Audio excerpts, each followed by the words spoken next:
All right, so we watched the video about solid liquids and gases. I'll have to post that in Google Classroom for today because obviously I can't play it and record it. That's copyright infringement. But our first definition, right, was matter. Everybody has matter written down in their notebooks. Thumbs up, yes?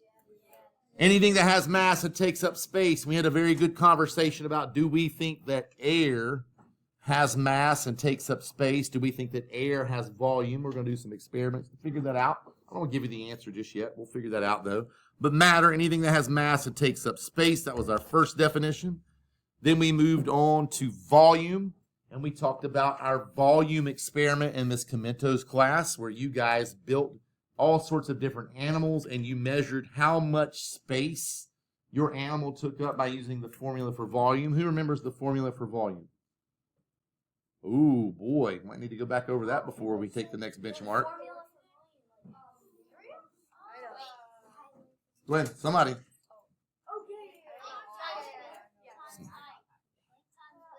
Length times width times height. You better study that again, too, because that might be on the next benchmark, if I'm not mistaken.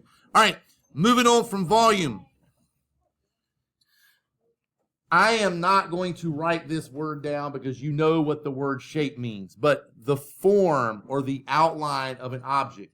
You will realize if I take your water bottle, it has a very specific shape, correct? I look at the water bottle, that is a water bottle. The water inside of the bottle, however, right now it may have the shape of your water bottle, but as Charlie can tell you, when you get that water on the floor, it no longer has the shape of the water bottle. It takes the shape of the floor, right? So water has a way of changing its shape. Gas, as you'll find out as we move along later on, also has a way of changing its shape. It does not have a definite shape. Solids do have a very definite shape, right? We look at this shape, we all know that is Bigfoot, right? I mean, it's a very specific shape, right? So it's something that we can see, we understand what it is. Liquids, not so much. They take the shape of their container, and then gases really don't have a shape because they can be moved all sorts of places, and the molecules are moving around very quickly. All right. I know that I have been saying the 3 states of matter. What I do not want you to do, and now it's going to be on YouTube, so I have like verbal and like a video proof that I didn't say this. We are just studying 3 of the states of matter for now. There are more than 3 states of matter. There's something else other than solids, liquids, and gases. Plasmas are there. We don't have to study that. I'm not going to get into it. There are some of us in here that may never even hear the word plasmas because you won't get that deep into science when your studies. Some of us that like science and want to go into a science field might actually study about plasmas as we move on later on. Either way is fine. Just don't tell your teacher, there's not 4. Mr. Bullen said there's only 3. No, he didn't. I said we're studying 3 states of matter for now. And now it's on video, so it's not going anywhere. We are going to talk about solids. We are going to talk about liquids. And we are going to talk about gases. This is something I want you to pay very close attention to.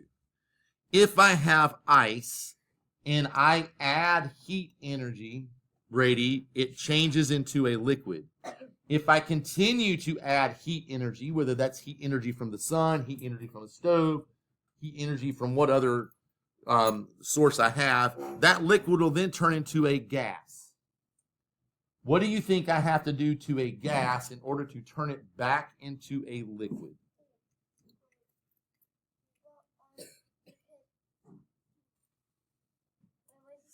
How do I change? I went from a liquid to a gas by adding heat energy. How would I go from a gas back into a liquid, which is condensation, by the way? How would I go backwards? What do I need to do? I have to take away heat, which is what happens when those molecules get really high in the atmosphere. It gets cold, they lose their heat energy, and they turn back into a liquid. How do I turn a liquid, water, into a solid, Callie? I have to freeze it or take away even more heat energy in order for it to turn back into a solid. And I can bounce back in between those. At some point, ladies that aren't paying attention back there, we are actually going to be able to see in class a solid turn into a gas without ever turning into a liquid? Now, I can imagine an ice cube sitting there, the ice cube melts, I continue to add heat, and that evaporates. That makes sense to me. There is a way for us to take a solid, and it goes all the way to a gas without ever turning into a liquid. Pretty wild, right? Okay, we'll get to see that in class at some point this year.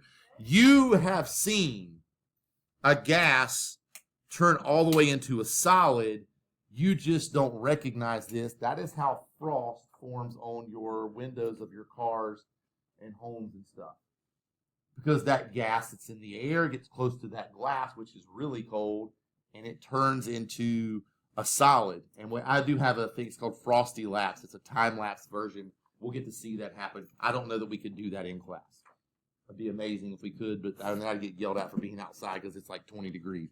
Perfect temperature to go outside and possibly see that happen. Maybe we can go outside for a few minutes. I don't know if it would work. I've never tried this. What if I take a pot of boiling water and I take it outside and I put a piece of glass up above that boiling water? Would the water vapor hit that glass and turn into frost? Should, if the glass is cold enough. Maybe we can do that if we go outside. Here we go. This is where I got to in my class. Looking at the time, what do we have? 12 minutes left in here. Probably where I'm going to end up in this class, because I would like to end off with one more review of the water cycle with you. We're going to talk about solids. Solids are a form of matter. They have a definite shape. They take up a very definite amount of space. Does that ice cube have a very definite shape? Yep, there it is. It's a cube. Does it take up a very specific amount of space? Yeah, it sure does, right? And when I put that ice cube in a glass, it doesn't take the form of the glass. It's still a cube when I put it in the glass until it melts land, and then it's a liquid. That's a whole different story. But again, I'm not changing a lot. I'm pretty much keeping to the same thing here. Oh dear, how am I supposed to touch that?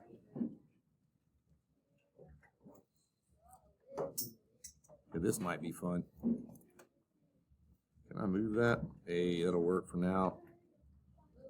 And move you right back over.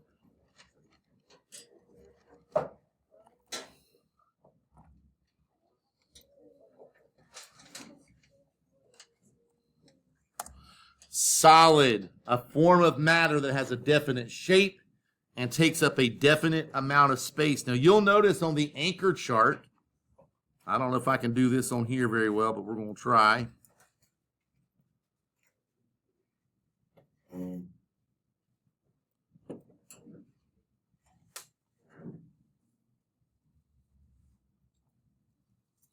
I have a picture of a solid, and on the inside of that picture, you'll notice that I have all of the, I guess like a representation of the molecules very, very, very close together. It's going to be a terrible drawing online here. If you are at home looking at this, feel free to not draw this until you see it on the anchor chart, because this is bad. But drawing on here is not easy. The picture of a solid and the molecules inside of the solid being very close together. You come up here and draw it then. And then everybody at home can make fun of you instead of making fun of me.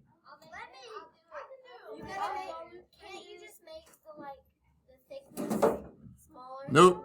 I tried that this morning in the first class. Doesn't work. There's the dots. I'm not doing 4 million of those, dude. Like, that takes forever. Yeah, see, I tried. I know what I'm doing. I tried my best this morning. It didn't work. Just put your molecules close together. You all have the ability to look at the anchor chart and see all the circles that are close together, because it's a whole lot easier to do there. If you're at home and you don't want to draw that horrible blob there, don't. Wait till you come to class.